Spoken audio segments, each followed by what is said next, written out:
Hi everyone, welcome to this video where we will learn about how to design decoupled architectures on AWS. My name is Aishwarya Sood and I am working as a lead coach in the AWS domain. I am 3x AWS certified, also an AWS Academy accredited educator. You can connect with me on LinkedIn. My profile name is given here, and also you can scan this QR code to directly view my profile. So in this video, we will talk about what is coupling and what is the need of decoupling and what are the different ways of decoupling our architectures on AWS, like load balancers, message queues, topics, event bus message brokers, and few other ways. And we will also understand what is synchronous decoupling and asynchronous decoupling. So let's begin our today's video with the first topic for this lecture.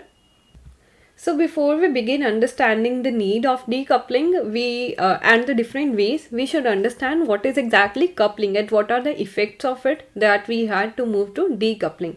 Okay, so let's discuss a few points about coupling. It's a kind of a measure of how closely connected two functions, modules or applications are, and low coupling is often a good sign of a well architected system and also a good design practice, since it allows you to lower the cost of maintenance and high readability of the code. Traditional infrastructures usually revolve around chains of tightly integrated servers, each with a specific purpose, and this kind of thing increases the complexity as well, because when one of those components goes down, the disruption to the system can ultimately be fatal, and additionally it will impede the scaling as well, because if you add or remove the servers at one layer, every server on every connecting layer has to be connected appropriately as well. What does that mean? As you can see in this diagram here also, the requests are coming from the users, they come to the web tier, and all the servers of web tier are closely dependent on all the servers of application tier, and they are talking with the database. So let's say if something happens to any of the servers in the application tier, what will happen? It will directly affect all the servers of the web tier, because they were tightly coupled with the servers of application tier. And what do I mean by impeding the scaling? Let's say if I add one more server in the application tier, it has to be connected with the other servers of web tier, so that dependency will also be increased. As I keep increasing the servers here or here, the dependency also has to be increased. So this is quite complex. But you need to reduce the interdependencies so that the change or failure of one component doesn't affect other components. With loose coupling, you leverage the managed solution as intermediaries between layers of your system, and this way failures and scaling of a system or a layer are automatically handled by the intermediary. Now what can be the intermediaries that we can use here between the layers? We will talk about them later. And two approaches to achieve decoupling using AWS. We have synchronous decoupling and asynchronous decoupling. With synchronous decoupling, it requires both the sides to be always available. However, they don't need to know each other. But in the asynchronous decoupling, communication is achieved even if the receiver is not available. We will dive a little deeper into what asynchronous and synchronous decoupling is in the upcoming slides. So let's see a first method of decoupling that we have achieved here with the load balancer. Here we are using the load balancer as an intermediary between the web tier and the application tier. This is the same architecture which you have seen in the previous slide. Now we have decoupled it using this elastic load balancer, which is acting as an intermediary here. So here what is the benefit now that we have got? Even if any of the servers fail in the either in the web tier or in the application tier, this won't affect the other components, because load balancer will just stop sending the traffic to the failed component. Nothing else will happen. The failure of one server won't affect the entire architecture. Just the server that has failed, it will stop getting the requests. Okay, so this was one way of decoupling. Let's look at little more about load balancers and the kind of decoupling that it helps us achieving.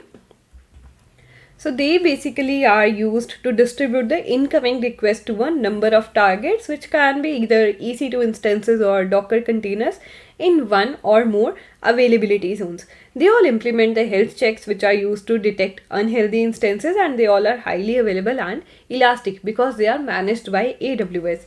We have three types of load balancers, namely application load balancer, network and gateway load balancer, and TLS termination is a feature which is available for all three as well, and they can all be either internet facing or internal facing. Apart from this, it also monitors the health of its registered targets, and as I said you, it can work in one or more AZs as well. They also routes the traffic only to the healthy targets. Okay, if some target becomes unhealthy, it will stop sending the traffic to that instance or the target. It scales your load balancer as your incoming traffic changes over time, and it can automatically scale to the vast majority of workloads. And as I said, it lets us implement synchronous decoupling, which means two sides should be available at the same time, but the sides don't need to know each other mandatorily. Now this was just the first way of decoupling. Let's look into the another way of decoupling on AWS. We have got something known as Amazon SQS, which stands for Simple Queue Service. It's a fully managed message queuing service, which means you can enjoy all the benefits of message queues on the solutions that you deploy or build on AWS. It supports something known as dead letter queue. In case any messages on the queue was unable to be processed even after retrying for the maximum number of attempts allowed, it will be stored in this dead letter queue, from where it can be pulled, troubleshooted and processed later. It is just like any other SQS queue. Messages can be sent to it and received from it like any other SQS queue as well. And there are two types of queues in SQS, which are standard and FIFO queue. We will discuss them in the next slide.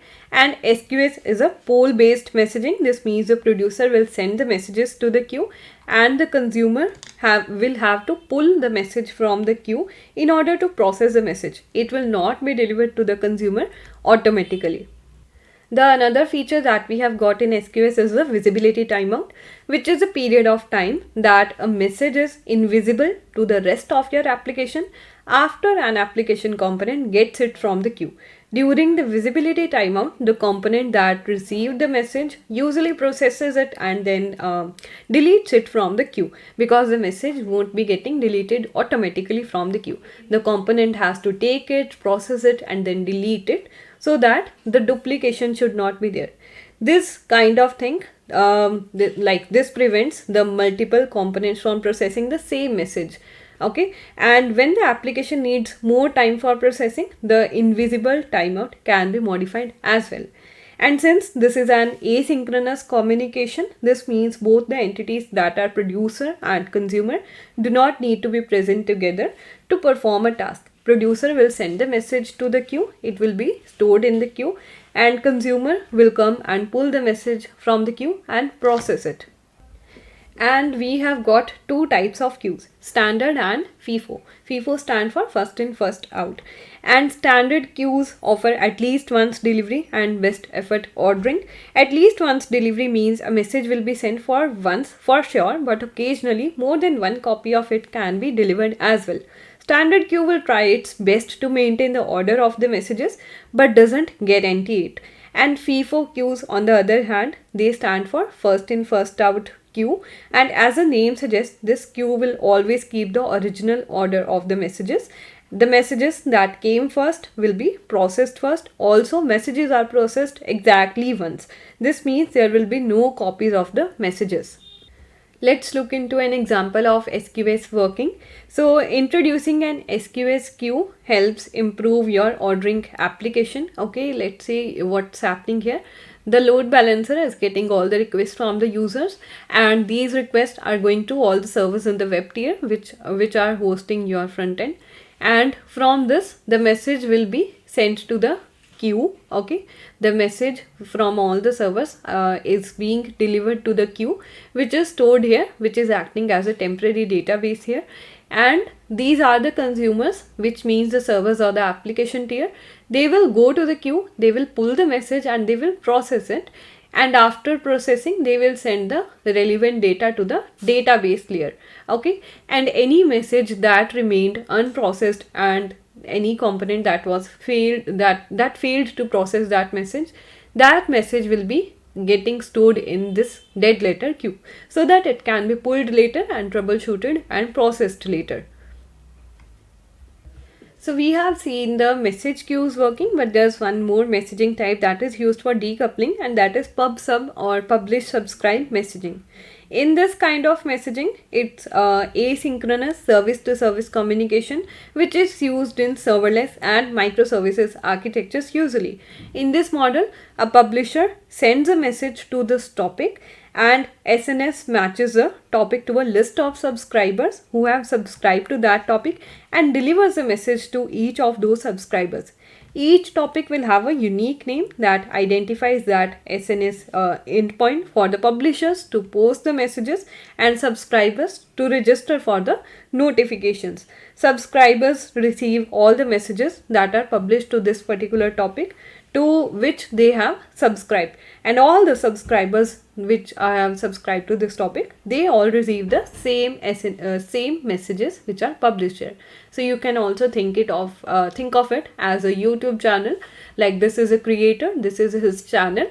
The creator is publishing a video to his channel, and all the subscribers who have subscribed to this channel, they will get the notifications that a video has been published. You can watch it. So we do all of this using this service known as Amazon SNS. SNS stands for Simple Notification Service. It has a push mechanism. This means a message will be sent to the topic and it will be automatically delivered to the subscribers of that topic, unlike SQS where the consumer has to pull a message from the queue to process it. And there can be various subscribers for an SNS topic, like email, where the text-based messages are sent to the registered addresses as the email. The other subscriber can be HTTP or HTTPS URL, where the subscribers specify a URL as a part of the subscription registration. Then the notifications will be delivered through an HTTP post request to the specified URL. And you can also subscribe to SMS, where messages are sent to the registered phone numbers as SMS, and SQS queue can also subscribe to an SNS topic, in which the users can specify an SQS queue as a endpoint. Then SNS will enqueue a notification message to the specified queue. You can see in this diagram here also SNS and SQS are being used together. Furthermore, the messages can also be delivered to the AWS Lambda functions for handling message customizations and enabling any kind of message persistent or some other things. Okay, and few use cases of SNS include push notifications, application or system alerts, etc. For example, you could receive immediate notification when an event occurs, such as a specific change that has happened in your AWS account, and you can also use SNS to push the targeted news headlines to the subscribers by email, and then it can also be sent through the text. We can also send the notifications to an application indicating that an update for that application is available. Then the notification message can include a link to download and install the update. And also the message and order delivery in it is not guaranteed, which means once the publisher sends the message to the topic, it will be sent to the subscribers of that topic immediately in any order, but it can't guarantee that the subscriber has received the message successfully. Maybe because of network issues, the subscriber would have missed the notification or the message. And as I said, SQS and SNS can be used together in a decoupled architecture. You can see here in this diagram, here's a message publisher, which is nothing but a EC2 instance. This EC2 instance is sending a message to different SNS topics. Two different topics are there in the SNS. One is topic green, one is topic blue. So this EC2 is sending the green message to this topic and blue message to this topic. Who are the subscribers of these topics? Here for the green topic, two SQS queues are the subscribers which will receive the message when EC2 publishes a green message to this green topic, and they will do the further processing, like some further EC2s might be there in order to take the messages and process it. And the another topic that is here is blue. So when This EC2 publishes a blue message to this blue topic. The subscribers that are Lambda function and another EC2 instance, they pull the message, sorry, they will be receiving the message immediately, the same message through the SNS, and they will do the further processing. And let's see a demo for how to design a fan out architecture on AWS using SQS and SNS. By fan out, what do I mean? There will be an SNS topic for which there will be multiple queues as the subscribers. Okay, one SNS topic and multiple SQS queues. This is known as a fan out architecture, which shows that how these two services can be used together to decouple your architecture.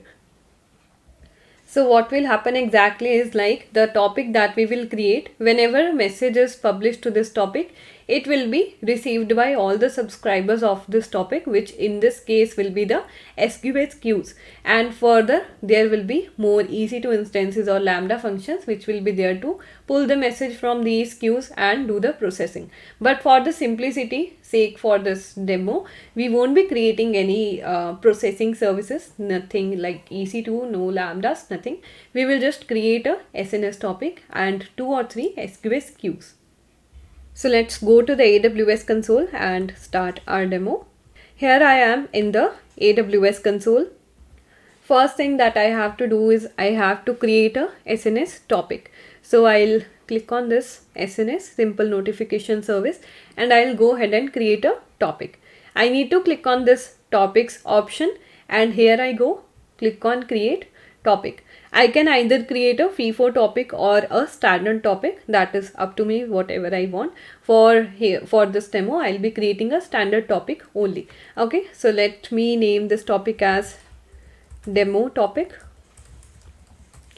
and display name you can add optionally, and other settings also, if they suit your use case, you can edit them, but I'll be leaving everything as default because the main focus for us here is to show the fan out architecture. Then click on create topic. So this was very simple. The topic has been created here. I just have to create a subscription here. But right now I don't have any SQS queues which will be subscribing to this topic. So first I will have to go ahead and create the SQS queues. So here we go. We will create the SQS queue. For this demo, let's create 2 SQS queues. Okay, I will create first queue. I'll keep it as standard queue only for this demo, and I will name it as, let's say, first queue. The configuration we can leave as default, because we are not gonna work much on the queues. We are just designing the architecture as of now. So name first queue, other settings we can leave as default, all the visibility timeout, the message retention period, everything. We are okay with this, and the access policy also is fine. Everything else is fine for us because we want a simple queue. So here we go, click on create queue. Okay, now we need one more queue which will be subscribing to our SNS topic. Okay, but before we create another queue, let's make the first queue subscribe to the SNS topic that we have created. So here click on subscribe to SNS topic and choose a topic from the queue. It will load, and what was the topic that we created? Demo topic. Okay, so this is done. Then click on save. Now this first queue is a subscriber of this demo topic. Okay, same I will do for the another queue. I will create one more queue and I will name it as second. Okay, and other settings, let it be default only, and click on create queue. Now this queue also has been created. What I have to do, I have to subscribe this to an SNS topic. Which topic? The demo topic that I created. Now both of these queues that I created, first and second, they both are the subscribers of the demo topic. You can see here. Now whenever some message will be published to the demo topic, this will be received by both the queues, first and second. So let's try this out. I will open SNS and I will publish a message to this demo topic, and let's see if our message comes here or not. Okay, so this is my SNS, and then I'll go ahead, click on demo topic, and then you can see 2 subscriptions are there. Two subscribers are there, which are both the SQS queues, first and the second. Okay, here I need to click on publish message and I will publish a message to this queue. Okay, I can enter a subject, okay, sample, then TTL you can define the time to live for this message, and here you can enter a raw message like hello. Okay, so I would say hello queues. Okay, so this is done. Then I say publish message. The message says that the message has been published successfully. Now I will go ahead and check in the queue. Okay, here this is a second queue, so I will click on send and receive messages. Let's see, we have to poll for the messages. In order for the messages to be received here, we have to poll for it. Yes, the messages here, you can see the messages are there. First message, what's the body? Let me scroll down. You can see what's the exact message, the hello queues. What's the subject? Sample, as I specified while publishing the message. If I go back to the another queue, the first queue that was there, let me check if the message is there also. So I click on send and receive messages. Here also I poll for the messages. Yes, the message is here also. You can see the same message, hello queues, the subject is sample. Okay, why? Because these two queues, the first and the second, they both have subscribed to this particular SNS topic. So whatever we publish to this topic, this will be received by these both of the queues. Okay, and further there can be the consumer components which will take the message from this queue and they will process it further. Okay, so that is up to us how big our architecture is, how we want to design it. But basically this is how we create a fan out architecture. Okay, so let's go back to the PPT and let's discuss the further topic, which is Amazon MQ. So we have seen three methods of decoupling: the load balancer, then message queue, and the topics. So that was basics about those topics. Okay, the queues and the topics. That was basics that I told you. If you want detailed explanation of what exactly is a message queue, what is a topic, and you want details about SQS and SNS as well, there's a separate video on that which you can go ahead and check out on the same channel for the SQN and SNS, and there's a separate video for Amazon MQ as well. So if you want each of these service in detail, you can watch the separate videos. Okay, so let's begin with the Amazon MQ. So Amazon MQ is a managed message broker service for Apache Active MQ that makes it easy to set up and operate the message brokers in the cloud.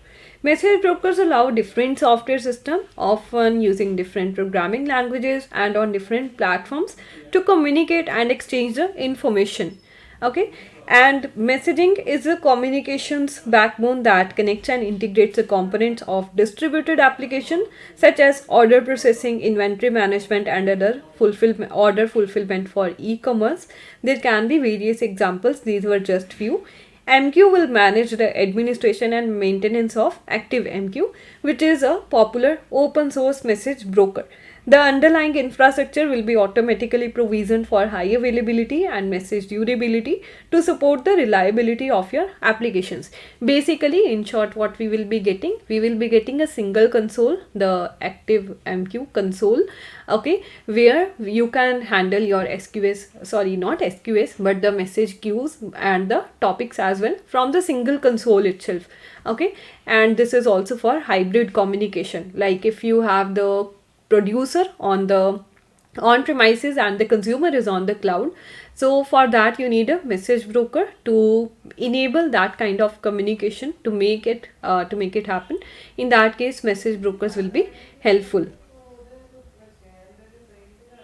With the Amazon MQ, you get direct access to the ActiveMQ console and all the industry standard APIs and the protocols for messaging, including JMS, NMS, AMQP, STOMP, MQTT, and WebSocket as well. You can easily move from any message broker that uses these standards to Amazon MQ because you don't have to rewrite any messaging code in your applications. Also, this is used for hybrid integration, as I just told you. Many organizations, particularly big enterprises, they rely on message brokers to connect and coordinate different systems. Message brokers enable the distributed applications to communicate with each other because they serve as the technological backbone for their IT environment, and applications depend on messaging to work, of course. In many cases, these organizations have started to build new cloud native applications or to lift and shift applications to AWS. There are some applications that are too costly to migrate. In these cases, the on-premises applications must still interact with the cloud-based components, as you can see on this diagram also. MQ enables organizations to send messages between applications in the cloud and on-premises to enable the hybrid environments and application modernization. For example, you can invoke AWS Lambda from queues and topics that are managed by MQ brokers to integrate the legacy system with the serverless architectures. So here's a use case that when we are using Amazon MQ for hybrid environments, this example shows that you can use MQ to integrate on-prem and the cloud environments by using the network of brokers features of Active MQ, and about which you can learn more in the separate video where we have covered only MQ and the details about it. So this diagram shows the message lifecycle from all the way from the on-premises producer to the consumer that is there in the cloud. And for this communication to be possible, we need a message broker in it. Okay, so let's discuss about the next service that we can use for decoupling, which is a very useful service, is Amazon Event Bridge. It is a service that provides real-time access to the changes in the data in AWS services, your own applications and the software as a service applications without writing any extra code, basically the events in the AWS account. It will automatically deliver the events in near real time, and it's a serverless event bus service that makes it easy to connect your applications with the data from a variety of sources. Also, it simplifies the process of building event-driven architectures. With this service, your event targets don't need to be aware of event sources because you can filter and publish directly to the event bridge, and there is no setup required. Okay, I'll show you the demo how to set up this event bridge, and that's very easy. It delivers a stream of real-time data from your own applications and all the AWS services. Okay, and that routes the data to the targets, which can be, for example, AWS Lambda. And you can set up the routing rules to determine where to send your data to build the application architectures that react in real time to all of your data sources. So there are a few concepts that are very important when we are talking about event bridge. For example, events, which is nothing but a change in an environment. Then we have rule, which matches incoming events and then routes them to the target for processing. Then we have target, which is something that will process the event. It can include EC2 instances, maybe Lambda functions or Kinesis streams. And then we have got event buses, which is a event bus which receives the events. When you create a rule, you associate it with the specific event bus, and the rule is matched only to the events that are received by that event bus. Your account has one default event bus which receives the events from all the AWS services. You can also create your custom event buses to receive events from your custom applications. So both of them are possible. We will see that in the demo on AWS console in a while. For now, let me just show you an example of how do we decouple the architecture with event bridge. So you can see what's the source here, the S3 buckets. Any event that is happening in the S3 buckets that you can see here, it will be published to the event bridge. Okay, the event, let's say we are creating a bucket, we are deleting a bucket. The event that is happening, it will be captured by the event bridge, and then it will send it to a target. Okay, what can be the targets? Here the targets are Lambda functions. So it is sending the notification to this Lambda also, and all the other Lambdas as well, which are processing the data, whatever they needed to do. Like this is for parsing, this is for converting, this is analyzing, and this is loading. and then the metadata will be sent to the Elasticsearch service. So this is just one example. There can be many more as well, and we will also now see the use case, the use of Event Bridge on AWS. So let's go ahead onto the AWS console and see how does it work. For this we need to navigate to the Event Bridge service. So it's here. I can click here, Amazon Event Bridge. It will take you to this page. What you have to do, you have to create a rule. Okay, we will create a new rule here. Here I can give the rule name. Let me give it as sample rule, and description you can add that what is it doing, what is the intention of it. Then we can define the event pattern, that if an event happens then it has to send it to the target, or we can also set a schedule for it. I will say event pattern, and here I can define if I want a custom pattern or predefined pattern by a service. Let's say we select the first option. Who will be the service provider? All events, or AWS, or the service partners. For this demo, I will select AWS. And what's the service name? Which service events do you want it to capture? I will say, let's say S3 will be fine for this demo, and I will select S3. And event type, what kind of events should be captured? All events, or bucket level API call, object level API call. Okay, I will select all events, and then I will go ahead. Then here is the option where I can select the event bus. Do I want the default event bus? Then who will be the target? That okay, some event is happening in this S3, then where this information should be sent. This event will happen in S3. It will be captured by Event Bridge. Then who is the target who should receive this message? I will say an SNS topic. You can select any service from the available targets. So SNS topic is the target for my use case. Which topic? I say demo topic. And you remember, for this demo topic, who are the subscribers? The first and the second queue. So what exactly will happen when an event will happen in S3? This event will be captured by Event Bridge, and that will be sent to the SNS topic, and that message will be received by the SQS queues. Now you got the point, that how is this whole architecture happening? How is this whole architecture working? Okay, something is happening in S3, it will be captured by Event Bridge, it will publish it to SNS, and SNS will publish it to its subscribers, which are the SQS queues. So here you can add the tags if you want, otherwise click on create. So the rule has been created, the sample rule has been created. Now what we will do, we will go to S3 and we will try to do something. We will create a bucket here. Okay, and for this let me go to the SQS also in order to see the effect of this. Like when we do something on S3, does it receive the message? Because this is a final destination where the message should come. Okay, so here I am in the AWS S3 console. What I will do, I will go ahead and create a bucket here, and let me name it as demo, some random numbers, and then region, that's fine, other things are fine. Okay, let me remove the public access also, it is not necessary. Okay, then other things we don't need. I just click on create bucket. Yes, the bucket has been created. Okay, now here let me go to the first queue and see if it has received anything.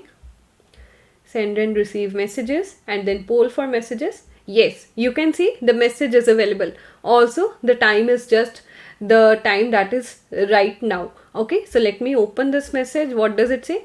This is a notification. Okay, what kind of notification? You can see a big message has been made available to us.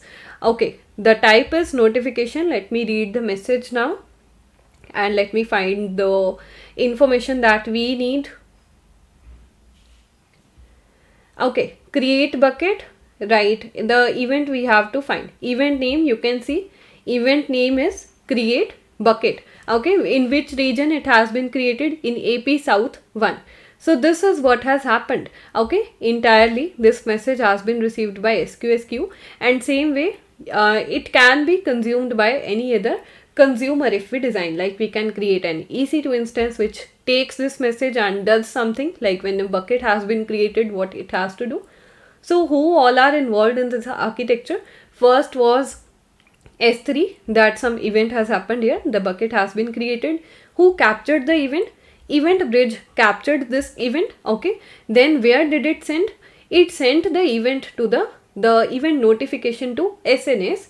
So for SNS, from SNS where the message went, from SNS the message went to two queues that we created here, the first and the second queue, and this is how the whole architecture worked. Okay, this is how we can create the decoupled architectures using various services. So that's all for this video. I hope you have understood all the topics that we have learned here. We will meet in the next video. Thank you.